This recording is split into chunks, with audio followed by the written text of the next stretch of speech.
Shalom Israel. I want to give all praise, honor, and glory unto Yahweh, Bahashem, Yahweh Shai, Bahashem, Rakakwadash. Double honors to the apostles and the elders of Great Millstone, and Shalom to the elect. And as you see here, got this article on Prison Planet and entitled "The Global Economic Reset Begins with an Engineered Crash." Okay, and for us in the know, we've been pushing this for a minute, man. My apostles and elders who've been doing it for 25, 30 years, man. On down. Hey, brothers been pushing this for a minute, man.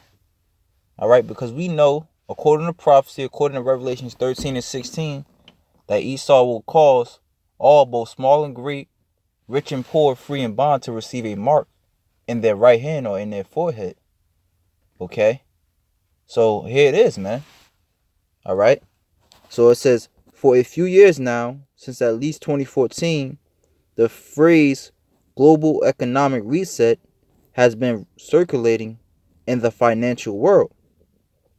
This phase is used primarily by globalist institutions like the International Monetary Fund to describe an event in which the current system as we know it will either die out or evolve into a new system where multilateralism will become the norm.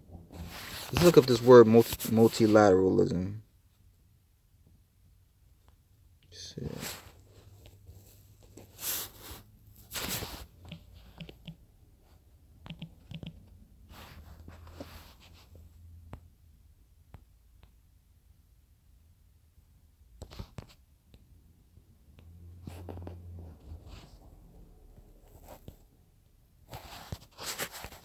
Just do a quick Google search. Let's see, multilateral definition.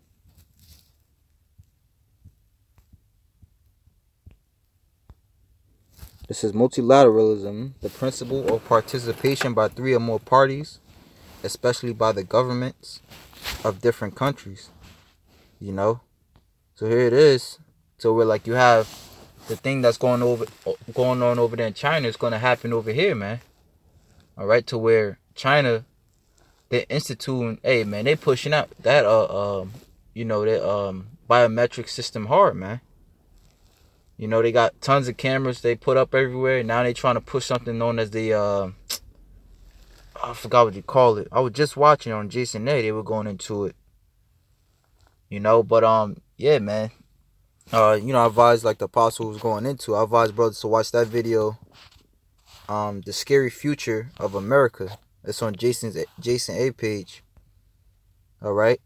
But it basically goes into, man, how just like the other countries like India and China, they pushing that RFID chip technology hard, man. All right. And soon enough, America's going to push it. All right. So it says will become the norm. So it says a new system with multilateralism will become the norm. And as I read that too, I think about the guy Alex Jones, man. We always bring that out as well. And I say we, talking about the men of Great Millstone and those that follow in like manner, man. All right. Yahweh Shem Yahweh Shai set us up to warn the people. All right. The scriptures say in Isaiah 30 and 20, thou shalt hear a word behind thee saying, this is the way, walk ye in it. All right. We telling you, according to the scriptures, that Esau is going to push to put a chip in you, man.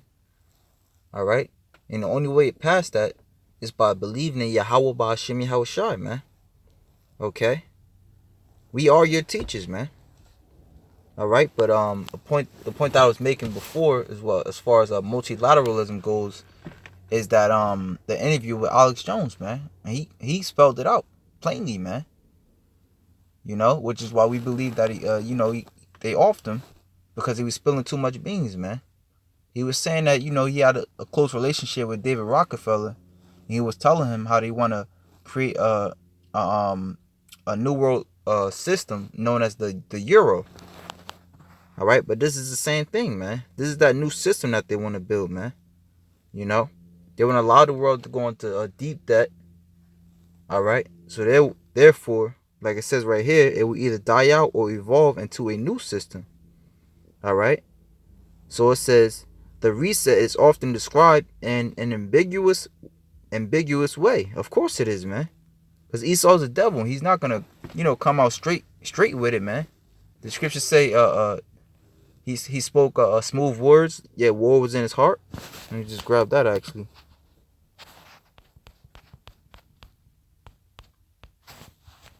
So this is Psalms chapter 55 and verse 20. Let me see. 21. This is the words of his mouth were smoother than butter, but war was in his heart. His words were softer than oil, yet they were drawn swords.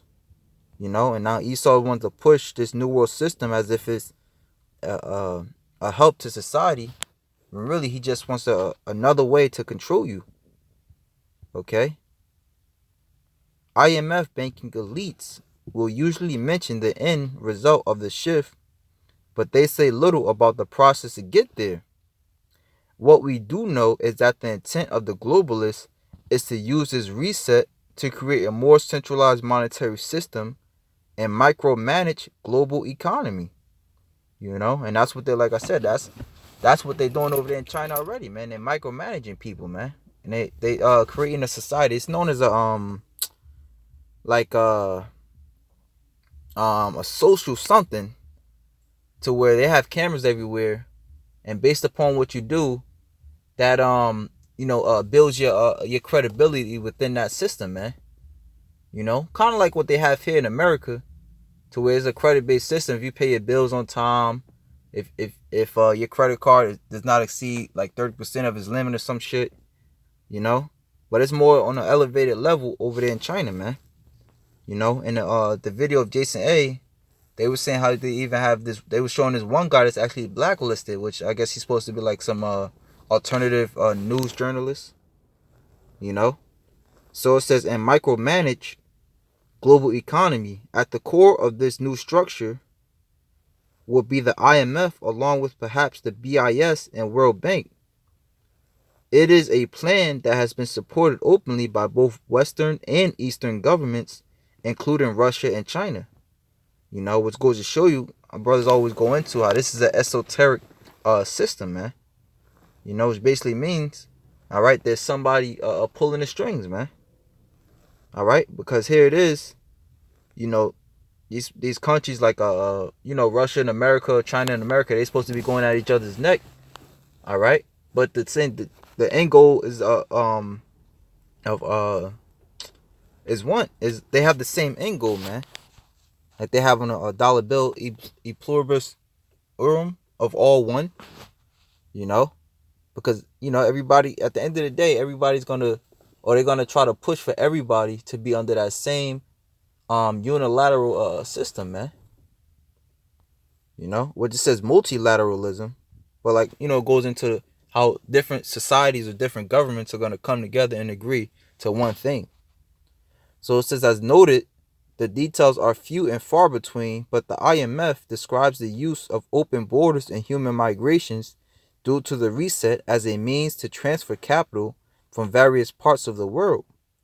It is a novel, if not utterly insane, way to transfer wealth that only makes sense if you understand that the globalist goal is to deliberately conjure a geopolitical catastrophe.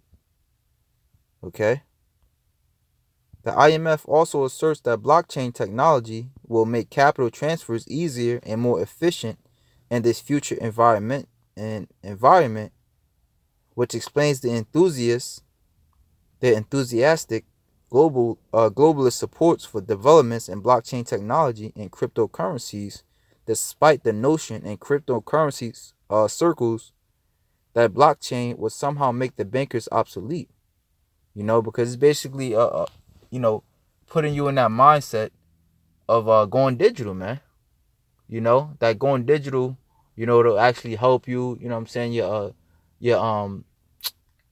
assets will be more safer. All right, it'll be a safer way of transaction. Okay, even though we know it's all BS, man. Because anything, if something is in the computer, somebody in somewhere can hack it. The IMF also asserts that blockchain technology will make. Did I read that already?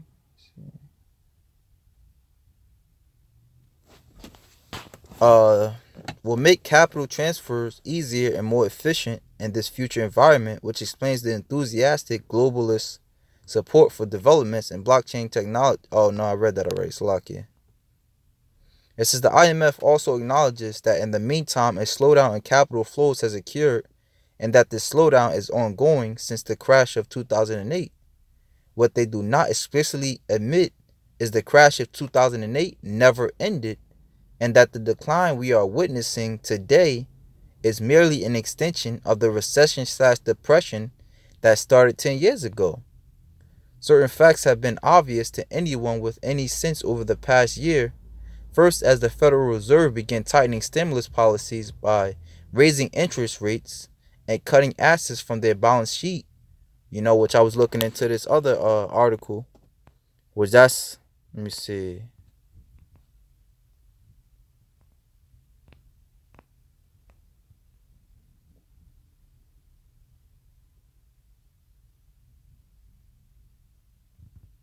Hey, that's one of the reasons. I'm trying to find it. But that crazy taxation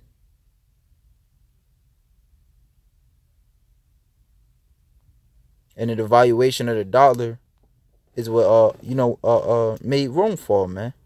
Well, one of the reasons at least. Yeah, I just seen this is let me see, friend. Oh, okay, it says inflation. It says Nero and other emperors debased the currency in order to supply a demand for more coins.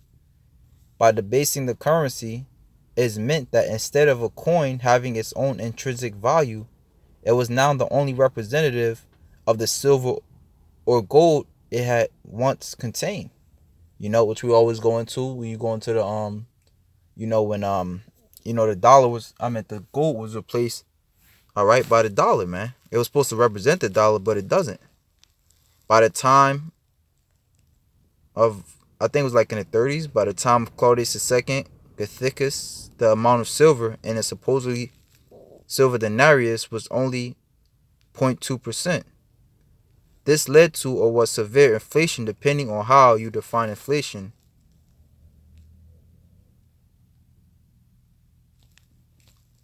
Okay, the Roman Empire. Okay. The Roman Empire acquired money by taxation or by finding new sources of wealth, like land. However, it had reached its furthest limits by the time of the Second Good Emperor Trajan. During the period of the High Empire, so land acquisition was no longer an option. As Rome lost territory, it also lost its revenue base. So when you go back to this article now, it's the IMS.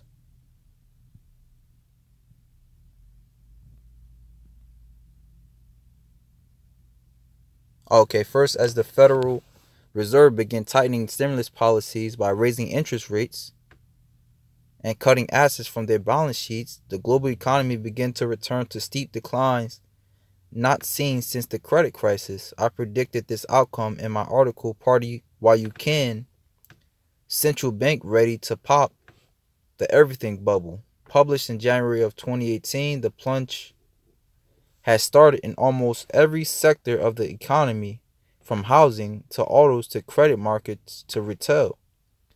Now even jobs numbers which are highly manipulated to the upside are beginning to falter. Hey man, so this place is at a rapid decline, man. It's beautiful. All right, because hey man, it's beautiful. This is a place of our slavery. All right, and if you're in the right spirit, you shouldn't want to be here, man. You shouldn't want to be here, man. You should want this place to fall for all the transgression, all the of slavery that they put upon your people, well, our people, so-called blacks, Hispanics, and Native Indians, man.